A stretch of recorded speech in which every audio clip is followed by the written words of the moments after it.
പ്രത്യാശ. ഒരുപക്ഷേ ഒരു മനുഷ്യൻ ഏറ്റവും അധികം മനസ്സിൽ സൂക്ഷിക്കുന്ന വാക്കായിരിക്കാം. പല വ്യക്തികളും അവരുടെ ജീവിതത്തെ കോർത്തിണക്കി വയ്ക്കുന്നതും ഈ പ്രത്യാശയിലായിരിക്കും. എന്നാൽ ആർക്കെങ്കിലും പ്രത്യാശയുടെ തണലാവാൻ കഴിഞ്ഞിട്ടുണ്ടോ? ആവാൻ കഴിയണം. അപ്പോൾ ജീവിതം എത്ര സുന്ദരം.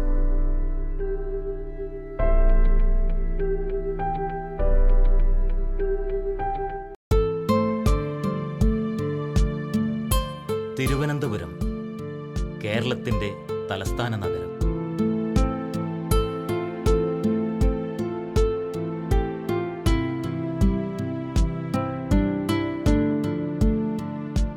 നഗരത്തിൻ്റെ തിരക്കേറിയ ജീവിതാവസ്ഥയിൽ അതിലേക്ക് തന്നെ പലരും ഒതുങ്ങിത്തീരുന്നു.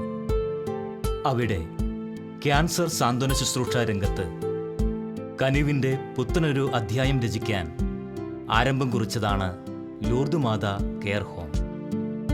ചങ്ങനാശ്ശേരി അതിരൂപതയും തിരുവനന്തപുരം ലൂർദ് ഫൊറോനയിലെ വിവിധ ഇടവകളുടെ സഹായത്തോടെയും ആരംഭിച്ച ഈ സ്ഥാപനം ഉറ്റവരുടെ ചികിത്സയ്ക്കായി തലസ്ഥാന നഗരത്തിലേക്ക് എത്തുന്നവർക്ക് തണലാകുകയാണ്. ലൂർദ് മാതാ കെയർ ഹോം എന്ന് പേരിട്ടിരിക്കുന്ന ഈ കരുണയുടെ ഭവനം തിരുവനന്തപുരം മെഡിക്കൽ കോളേജിന് ഏറ്റവും അടുത്തായി പി.ടി. ചാക്കോ നഗറിലാണ് അണിയിച്ചൊരുക്കിയിരിക്കുന്നത്. ഏകദേശം 100 ക്യാൻസർ രോഗികൾക്കും കുടുംബത്തിനും ഒരേ സമയം ഭക്ഷണവും താമസവും യാത്രാ സൗകര്യവും കെയർ ഹോമിൽ ഒരുക്കിയിട്ടുണ്ട്.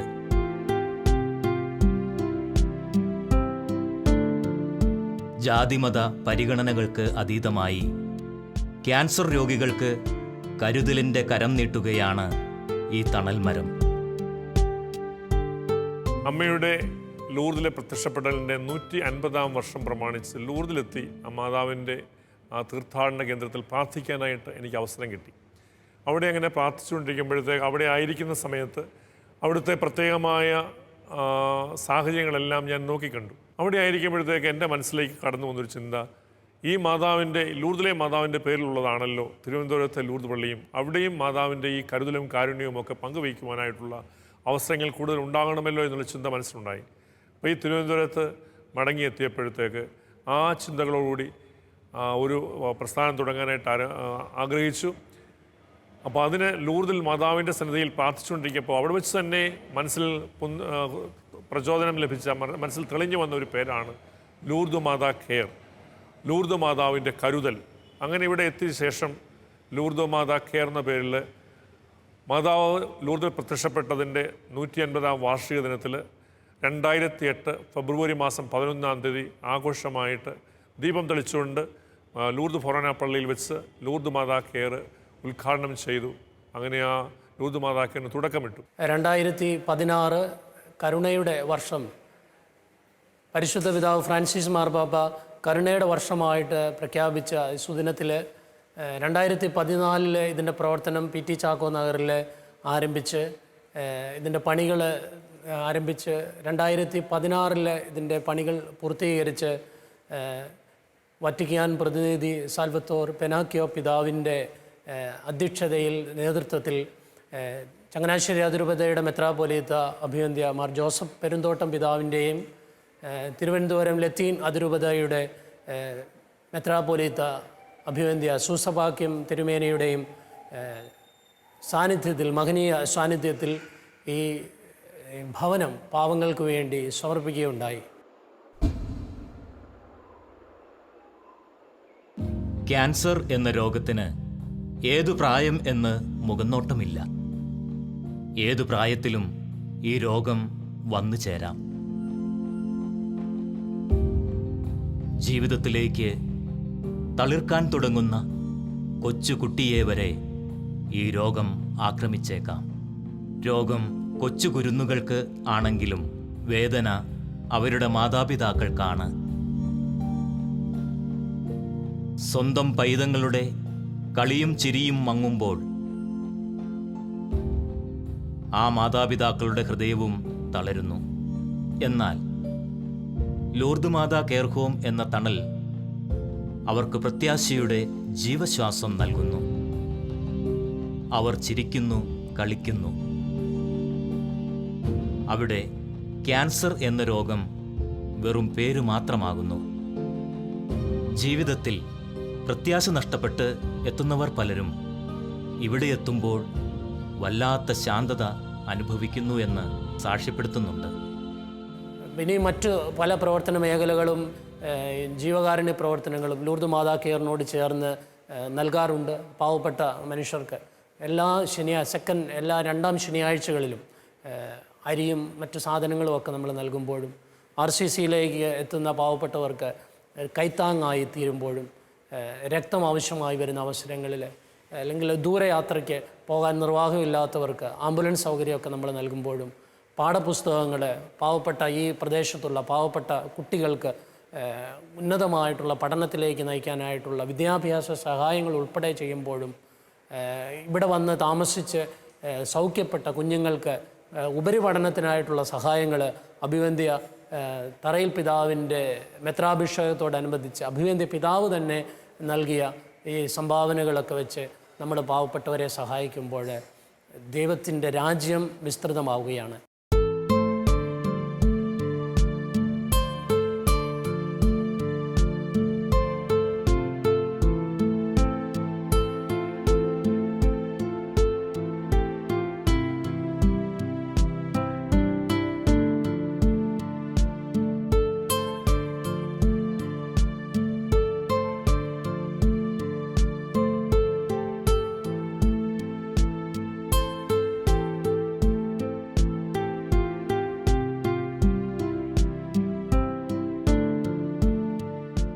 ഒരാൾക്ക് ഒരു നേരത്തെ ഭക്ഷണം നൽകുന്നത് എത്രയോ ശ്രേഷ്ഠമായ കാര്യമാണ്.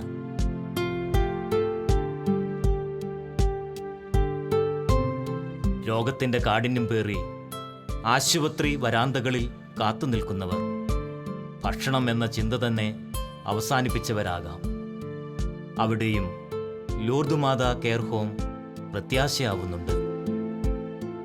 മെഡിക്കൽ കോളേജിലും ശ്രീചിത്ര മെഡിക്കൽ സെന്ററിലും എല്ലാ ചൊവ്വാഴ്ചകളിലും ഉച്ചഭക്ഷണവും ശനിയാഴ്ചകളിൽ വൈകുന്നേരത്തെ ഭക്ഷണവും നൽകി വരുന്നു. ധാരാളം ആളുകൾക്ക് ഈ പ്രവർത്തനം സഹായമാകുന്നുണ്ട്. മാത്രമല്ല, അവരുടെ പ്രശ്നങ്ങൾ കേൾക്കാനും വേണ്ട സഹായം നൽകാനും ഈ സമയം Lourdes Matha care ഹോമിൻ്റെ director Roni അച്ഛൻ സമയം ചെലവഴിക്കാറുണ്ട്. അങ്ങനെ ലൂർദ് മാതാ കെയർ ഹോം എല്ലാ അർത്ഥത്തിലും പ്രത്യാശയുടെ തണൽമരം ആകുന്നു. ലൂർദ് മാതാ കെയർ ഹോം ഒട്ടനവധി സാമൂഹ്യ പ്രവർത്തനങ്ങളിൽ പങ്കെടുക്കുന്നുണ്ട്. ലഹരി വിരുദ്ധ ബോധവൽക്കരണം, blood bank care, AIDS care, വിദ്യാഭ്യാസ ശുശ്രൂഷ, തടവുകാർക്കുള്ള ശുശ്രൂഷ, അങ്ങനെ ഒട്ടനവധി പ്രവർത്തനങ്ങളിൽ ഈ കെയർ ഹോം പങ്കാളിയാണ്. ഇതിൻ്റെ ആരംഭം മുതൽ ഈ നിമിഷം വരെ ഞങ്ങൾ ഈ ഭവനത്തിൽ ബഹുമാനപ്പെട്ട ഡയറക്ടർ ഫാദർ റോണി മാളിയക്കലിനോടൊപ്പം ശുശ്രൂഷ ചെയ്തു വരികയാണ്. ഈ ഭവനത്തിൻ്റെ ലക്ഷ്യം എന്ന് പറയുന്നത് കേരളത്തിനകത്തും കേരളത്തിന് പുറത്തും നിന്നുള്ള തീർത്തും പാവപ്പെട്ടവരായ ക്യാൻസർ രോഗികൾ തിരുവനന്തപുരം RCCയിൽ ട്രീറ്റ്മെൻറ്റിന് വരുമ്പോൾ അവർക്ക് ഒരു ഫ്രീ ആയിട്ട് താമസ സൗകര്യവും ഭക്ഷണവും നൽകുകയാണ് ഈ ഭവനത്തിൻ്റെ പ്രത്യേകമായ ലക്ഷ്യം. വളരെ വികാരത്തോടെ ഈ ഭവനത്തിലേക്ക് കടന്നു വരുന്ന ആ മക്കൾക്ക് ആത്മീയമായും അവരുടെ എല്ലാ ഉത്തരവാദിത്തങ്ങളും ഈ ഭവനത്തിൻ്റെ ഉത്തരവാദിത്തങ്ങളും ബഹുമാനപ്പെട്ട അച്ഛനോടൊപ്പം നിർവഹിക്കുകയാണ് ഞങ്ങൾ ചെയ്യുന്നത്. ജീവിതം പോലും അവസാനിച്ചു എന്ന് കരുതി വരുന്ന പ്രത്യേകിച്ച് യുവാക്കളായ കുട്ടികളായ മക്കൾക്ക് ആത്മീയമായിട്ട് ഒരു കരുതലും സ്നേഹവും നൽകി പ്രത്യാശയോടെ ആത്മധൈര്യത്തോടെ മുന്നോട്ട് ജീവിക്കുവാനും വേണ്ട എല്ലാ ശക്തിയും കരുത്തും നൽകുകയാണ് ഞങ്ങളിവിടെ ചെയ്യുന്നത്. ഒത്തിരി വിഷമത്തോടെ ഇവിടെ വന്ന് 2-3 ആഴ്ചകൾക്ക് ശേഷം വളരെ സന്തോഷത്തോടെയും സമാധാനത്തോടെയും അവരുടേതായ ആ ട്രീറ്റ്മെൻറ്റ് കഴിഞ്ഞ് അവർ ഈ ഭവനത്തിൽ നിന്ന് പോകുമ്പോൾ അവരുടെ ആ സന്തോഷം കാണുമ്പോഴാണ് ഞങ്ങളുടെ ഈ ജോലിയുടെ മഹത്വം ഞങ്ങൾ തിരിച്ചറിയുന്നത്. സ്വർഗസ്ഥനായ ഞങ്ങളുടെ പിതാവേ, അങ്ങയുടെ നാമം പൂജിതമാകണമേ. അങ്ങയുടെ രാജ്യം വരണമേ. അങ്ങയുടെ തിരുമനസ് സ്വർഗ്ഗത്തിലെ പോലെ ഭൂമിയിലുമാകണമേ. അന്നു വേണ്ട ആഹാരം ഞങ്ങൾക്ക് തരണമേ. ഞങ്ങളോട് തെറ്റ് ചെയ്യുന്നവരോട് ഞങ്ങൾ ക്ഷമിച്ചിരിക്കുന്ന പോലെ ഞങ്ങളുടെ തെറ്റുകൾ ഞങ്ങളോട് ക്ഷമിക്കണമേ. ഞങ്ങളെ പ്രലോഭനത്തിൽ ഉൾപ്പെടുത്തരുതേ, തിന്മയിൽ നിന്ന് ഞങ്ങളെ രക്ഷിക്കണമേ. പിതാവായ ദൈവത്തിന്റെ മകളായിരിക്കുന്ന പരിശുദ്ധ മറിയമേ, ഞങ്ങൾ ദൈവവിശ്വാസം എന്ന പുണ്യമുണ്ടായി ഫലം ചെയ്തിന് അങ്ങേ തിരുകുമാരനോട് അപേക്ഷിക്കണമേ. നന്മ നിറഞ്ഞ മറിയമേ, സ്വസ്തിയും കർത്താവ് അങ്ങയുടെ കൂടെ സ്ത്രീയിൽ അങ്ങ് അനുഗ്രഹിക്കപ്പെട്ടവളാവുന്നു. അങ്ങയുടെ ഉദരത്തിൽ ഫലമായി ഈശോ അനുഗ്രഹിക്കപ്പെട്ടവനാവുന്നു. പരിശുദ്ധ മറിയമേ, തമ്പുരാന്റെ അമ്മേ, പാപികളായ ഞങ്ങൾക്ക് വേണ്ടി എപ്പോഴും ഞങ്ങളുടെ മരണസമയത്തും തമ്പുരാനോട് അപേക്ഷിച്ചുകൊള്ളണമേ. പുത്രനായ ദൈവത്തിന്റെ മാതാവായിരിക്കുന്ന പരിശുദ്ധ മറിയമേ, ഞങ്ങൾ ദൈവശരണമെന്ന് പുണ്യമുണ്ടായി വളരുന്ന അങ്ങേ തിരുകുമാരനോട് അപേക്ഷിക്കണമേ. നന്മ നിറഞ്ഞ മറിയമേ, സ്വസ്തിയും കർത്താവ് അങ്ങയുടെ കൂടെയും സ്ത്രീയിൽ അങ്ങ് അനുഗ്രഹിക്കപ്പെട്ടവളാവുന്നു. അങ്ങയുടെ ഉദരത്തിൽ ഫലമായി ഈശോ അനുഗ്രഹിക്കപ്പെട്ടവനാവുന്നു. പരിശുദ്ധ മറിയമേ, തമ്പുരാന്റെ അമ്മേ, പാപികളായ ഞങ്ങൾക്ക് വേണ്ടി എപ്പോഴും ഞങ്ങളുടെ മരണസമയത്തും തമ്പുരാനോട് അപേക്ഷിച്ചുകൊള്ളണമേ.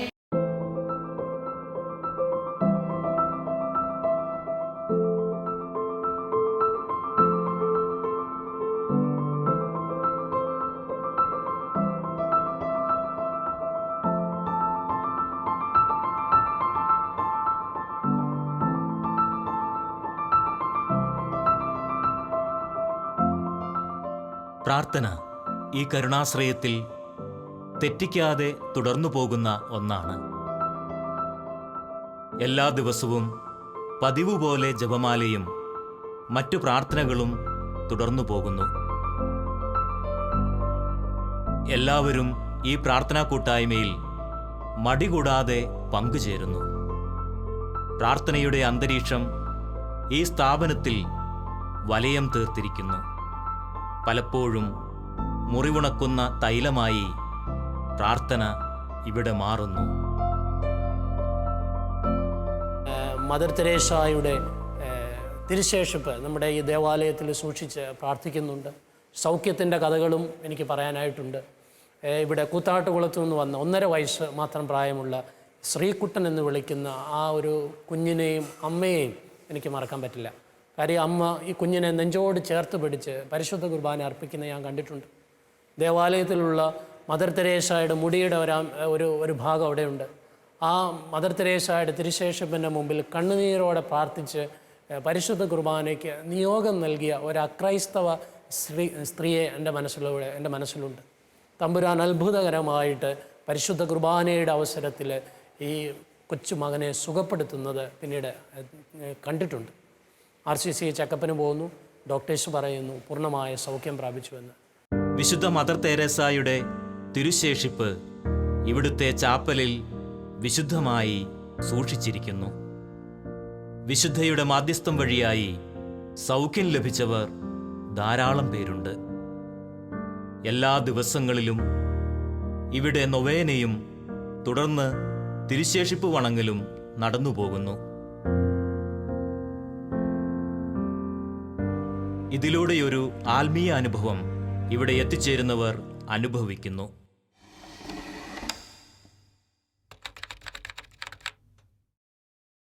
ഇത് രാജൻ ചേട്ടൻ, ലൂർദ് മാതാ കെയർ ഹോമിന്റെ ഏറ്റവും അടുത്ത സഹായികളിൽ ഒരാൾ. തനിക്കു ലഭിക്കുന്ന മുഴുവൻ വരുമാനവും പാവപ്പെട്ട ക്യാൻസർ രോഗികളെ സഹായിക്കാൻ മാറ്റിവെക്കുന്ന മനുഷ്യൻ. ലൂർദ് മാതാ കെയർ സെൻ്റർ വാനുവോളം ഉയർന്നു വരുന്ന ഒരു സ്ഥാപനമാണ്. അവിടെ പാവപ്പെട്ട പേഷ്യൻറ്റിനോ വരുന്ന അവർക്ക് ഒരു അത്താണിയായിട്ട് ഇവിടെ താമസിച്ച് അവർക്ക് വേണ്ടിയിട്ടുള്ള സഹായങ്ങൾ ചെയ്തു കൊടുക്കുന്ന നമ്മളെ റോണി അച്ഛനും മറ്റുള്ള അച്ഛന്മാർക്കും ഒരുപാട് സഹായങ്ങൾ ചെയ്തു കൊടുക്കുന്നുണ്ട്. ലൂർദ് മാതാ കെയർ സെൻ്ററിൻ്റെ വരുന്ന ക്യാൻസർ പേഷ്യൻറ്റിന് RCCയിൽ എന്നെ വിളിച്ച് പറയുമ്പോൾ എനിക്ക് എന്തെല്ലാം സഹായങ്ങൾ അവർക്ക് ചെയ്തു കൊടുക്കാൻ പറ്റുമോ അവർക്ക് ആ രീതിയിൽ ഞാൻ ചെയ്തു കൊടുക്കുന്നുണ്ട്. ഇദ്ദേഹം ഈ കെയർ ഹോമിന് വലിയ ഒരു അനുഗ്രഹമാണ്. ഏതു സമയത്തും എന്ത് ആവശ്യത്തിനും ഈ കെയർ ഹോമിൻ്റെ ചാരയുണ്ടാവും. ആവശ്യങ്ങൾ ചോദിച്ചറിഞ്ഞ് അതിനുവേണ്ട പരിഹാരം പറഞ്ഞു നൽകി പ്രത്യാശയുടെ തണൽമരമായി മാറുന്നു. സ്വാർത്ഥതയുടെയും ധനമോഹികളുടെയും ഈ കാലത്ത് നല്ല സമരായക്കാരനായി മാറുകയാണ് രാജൻ ചേട്ടൻ.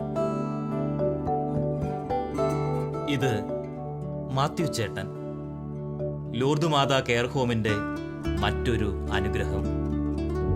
ഇതിൻ്റെ കെട്ടിട നിർമ്മാണ പ്രവർത്തനം മുതൽ ഇതിൻ്റെ എല്ലാ സഹായങ്ങളും ഞാൻ ചെയ്തു പോന്നിരുന്നു. അതിനുശേഷം നമ്മുടെ റോണിയച്ചൻ, ഇതിൻ്റെ ഡയറക്ടറായ റോണിയച്ചൻ ആയിട്ട് ബന്ധമാവുകയും പിന്നെ ഇതിൻ്റെ അഡ്മിനിസ്ട്രേഷൻ ഇവിടുത്തെ മദേഴ്സും ഒക്കെ എല്ലാ ദിവസവും ഞാൻ ഒരിക്കലെങ്കിലും വന്ന് ഇതിൻ്റെ ക്ഷേമകാര്യങ്ങൾ അന്വേഷിക്കുകയും വേണ്ട സൗകര്യങ്ങളും ചെയ്തു കൊടുക്കാറുണ്ട്. ചെയ്യുമ്പോൾ ഉണ്ടാകുന്ന ഒരു സംതൃപ്തി അതൊന്ന് പ്രത്യേകം തന്നെയാണ്. ദിവസത്തിൽ ഒരിക്കലെങ്കിലും ഞാൻ ഇവിടെ വന്ന് ഇവർക്ക് കാര്യങ്ങളൊക്കെ അന്വേഷിക്കാറുണ്ട്. ഇവിടെ വരുന്നവരുടെ സംസാരിക്കുമ്പോൾ അവർക്ക് കിട്ടുന്ന സർവീസും അവരുടെ ആ സർവീസും അവർക്ക് കിട്ടുന്ന കൗൺസിലിങ്ങും ഒരു പ്രത്യേകത തന്നെയാണ്. അവരുടെ ആ അത് ഇവിടുത്തെ ഫാദറിൻ്റെയും മദറിൻ്റെയും മറ്റ് അഡ്മിനിസ്ട്രേഷനിലുള്ളവരുടെയും ഒക്കെ പ്രവർത്തനം, കൗൺസിലിങ്ങും അവരുടെ അസുഖങ്ങൾ പകുതി കുറയ്ക്കുന്നുണ്ടെന്നാണ് അവർ അവകാശപ്പെടുന്നത്. ഇനിയും ആയുസ്സും ആരോഗ്യവും ഈ നല്ല പ്രസ്ഥാനത്തിന് വേണ്ടി പ്രവർത്തിക്കാൻ ദൈവം ശക്തി തരട്ടെ എന്ന് ഞാൻ ആഗ്രഹിക്കുന്നു. ഈ സ്ഥാപനത്തിൻ്റെ ആരംഭം മുതൽ കൂടെയുള്ള മാത്യു ചേട്ടൻ ശരീരത്തിൻ്റെ ആരോഗ്യമല്ല, നന്മയുള്ള മനസ്സിൻ്റെ ആരോഗ്യമാണ് വലുത് എന്ന് തുറന്നു കാട്ടുന്നു. വിസ്മരിക്കാൻ പറ്റാത്ത നന്മയാണ് ഈ മാത്യു ചേട്ടൻ കെയർ ഹോമിനു വേണ്ടി നൽകുന്നത്. ഒട്ടനവധി പേർ ഈ കെയർ ഹോമിൽ പ്രതിഫലേച്ഛ കൂടാതെ ശുശ്രൂഷ ചെയ്യുന്നുണ്ട്. ഭക്ഷണം പാകം ചെയ്യാനും മറ്റു പല കാര്യങ്ങൾക്കും കുറേ നല്ല മനസ്സുകൾ ഇവിടെയുണ്ട്. നിറഞ്ഞ മനസ്സോടും ആനന്ദത്തോടെയുമാണ് അവർ ഇവിടെ ആയിരിക്കുക. ക്യാൻസർ എന്ന് കേൾക്കുമ്പോൾ പലപ്പോഴും ആളുകൾക്ക് ഭയമാണ്. ക്യാൻസർ വന്നാൽ പ്രതീക്ഷയില്ല എന്നുള്ളൊരു വിചാരമാണ് പലർക്കും ഉള്ളത്. പക്ഷേ അത് തീർത്തും ശരിയല്ല. നമുക്ക് വരുന്ന മിക്ക ക്യാൻസറുകളും നേരത്തെ കണ്ടുപിടിച്ച് ശരിയായ രീതിയിലുള്ള ചികിത്സ നൽകിയാൽ പൂർണ്ണമായി ഭേദമാക്കാവുന്നതാണ്. വായിലെ ക്യാൻസർ, സ്തനാർബുദം, ഗർഭാശയഗള ക്യാൻസർ, വൻകുടലിൻ്റെ ക്യാൻസർ, ഈ 4 ക്യാൻസേഴ്സ് 55-60% ക്യാൻസേഴ്സും ഈ 4 ക്യാൻസേഴ്സിൽ ഉൾപ്പെടുന്നതാണ്. ഇവ 4ഉം പ്രത്യേകിച്ച് രോഗലക്ഷണങ്ങളൊന്നും ഇല്ലാത്ത അവസ്ഥയിൽ തന്നെ പരിശോധിക്കാൻ അറിയാവുന്ന ഒരു ഡോക്ടറെ കണ്ട് ദേഹപരിശോധന നടത്തിയാൽ തന്നെ നേരത്തെ കണ്ടുപിടിക്കാൻ പറ്റുന്ന ഒരു ക്യാൻസറാണ് ഈ 4 ക്യാൻസറുകളും. നേരത്തെ കണ്ടുപിടിച്ചാൽ ശരിയായ രീതിയിലുള്ള ശസ്ത്രക്രിയ ചെയ്തു കഴിഞ്ഞാൽ ഇവയെല്ലാം മഹാഭൂരിപക്ഷം പേരിലും പരിപൂർണമായി ഭേദമാക്കാവുന്നതാണ്. എന്ത് ക്യാൻസർ ആയാലും ചികിത്സ തേടുകയും അത് പൂർണ്ണമായി ഭേദമാകുമെന്ന് വിശ്വസിക്കുകയും ചെയ്താൽ ഒരു പരിധിവരെ തീർച്ചയായിട്ടും ഗുണം കിട്ടുന്നതാണ്. ഹോളിവുഡിൽ മനോഹരമായ ഒരു ചലച്ചിത്ര ആവിഷ്കാരമുണ്ട്, ട്യൂസ്ഡേ വിത്ത് മോറി. ക്യാൻസറിൻ്റെ ലാസ്റ്റ് സ്റ്റേജിൽ എത്തിയ ഒരു പ്രൊഫസർ ആ രോഗത്തെ പുഞ്ചിരിച്ചുകൊണ്ട് നേരിടുന്നതാണ് കഥാസാരം. അതെ, ഒരു രോഗവും അവസാനമല്ല. അവിടെ പ്രത്യാശ അറ്റുപോകുന്നവരായി നാം മാറരുത്. ദൈവത്തിൻ്റെ സ്നേഹത്തിലേക്ക് കൂടുതൽ അടുക്കുന്നവർ ആകുക.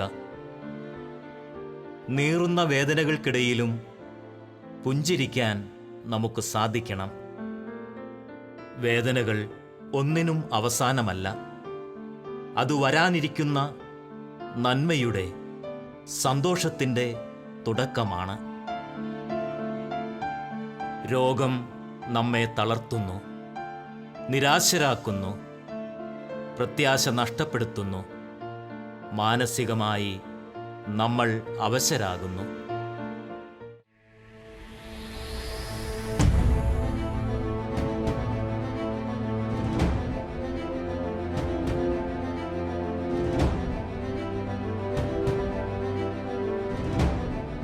പുഞ്ചിരി ആവണം ജീവിതം.